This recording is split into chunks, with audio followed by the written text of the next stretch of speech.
You know, some people have been unkind, of course, in the past to the former royal known as the Duchess of Sussex, Meghan Markle, citing this particular incident at the very early period of her move into the world of royal life. Remember when she visited that particular charitable foundation and then began to write on bananas? And you could see that actually Prince Harry was a little bit, shall we say, stunned, but didn't really know what to do. And this really goes back to the fact that it's royal protocol. As many people know, you're not allowed to write on things or indeed offer your autograph. It's just one of those things that have gone on for many decades in the past. And I think this is part of the problem that Meghan Markle really didn't grasp, failed to grasp, didn't want to, whatever, and just loved the sort of side of celebrity to it. You know, the fact that she was reaching out to these people, writing on things. And very quickly, early on, of course, we saw her signing things for people in the crowd. She felt that they were there simply for her, they were her fans, and that really was the story. Now, moving forward, what's really come out is this, that apparently she did struggle a lot with her relationship with Catherine, the Princess of Wales. And apparently this moment was the pivotal moment when she realised that she and Catherine simply never could be friends for the most obvious reasons.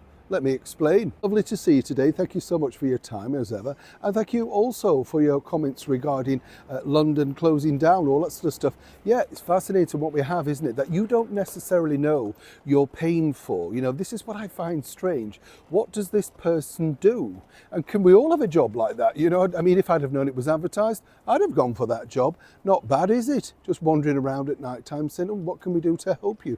How about having the streets safer, getting some customers in, making London a more pleasant experience, bringing prices down? It's quite simple, really. Is it worth over £100,000 a year plus freebie trips around the world? Well, yes, certainly got the kettle boiling there, didn't he? That's what I love about our friendship group, our channel. We really do get to the nib of the problem. There's so many sensible people out there, you know, I cite all of you in that, you know, you just say, just do this, and you think, you should be doing that job. Yes, absolutely. Back as ever to your royal story of the day. Now, as I say, you know, Princess Catherine going through a very difficult time. And as we saw, they tried to build, didn't they, the royals at the early period of the Fab Four. But you only had to see them all sitting together at that charitable event while Catherine was going through, of course, a pregnancy. Not only did she look uncomfortable, tired and exhausted, as all mums-to-be can be, but she must have thought, goodness, what is this about, you know?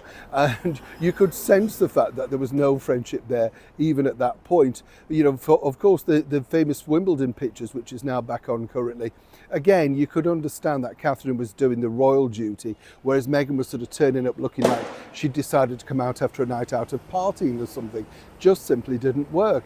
Now, what's interesting is as the relationship has gone on and developed and fallen out and all that sort of stuff, you know, it's interesting to get nuggets from people who have worked very closely with Meghan. And apparently, you know, she has said, and as ever we have to say allegedly, that Catherine is a nice person, but they're poles apart in indifference. They want different things. She's an activist, wants to change the world, doesn't want to be subservient, wants to have a place at the table, her voice, all of that usual claptrap, you know.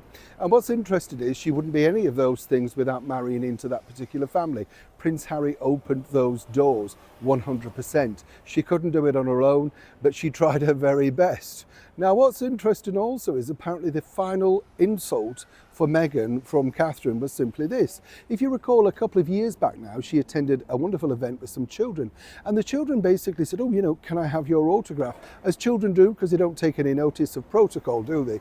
And Catherine very politely said that she wasn't allowed to, and, you know, very sweetly explained. And then somebody said to her, what do you do? You know, what are you? And she said, I'm William's wife. Apparently, that was it for Meghan. She realised that she couldn't be friends with someone who literally cited herself as simply being a wife. It's only part of her life, apparently. And while she is the wife, of course, of Prince Harry and the mother to two children, Harry's children, well, then one would suggest, of course, that really that's further down the Richter scale. As we've seen, Meghan tends to be about one thing, Meghan herself. Now, I don't know about you, I don't think there's anything wrong in Catherine's response saying, I'm William's wife, basically saying, this is the man that I've married. This is, of course, the person that's going to lead, in fact, you know, the Commonwealth, the kingdom in future. What's so wrong with that? But it's strange, isn't it, with these activists and divas, how they want to twist everything around to suit themselves.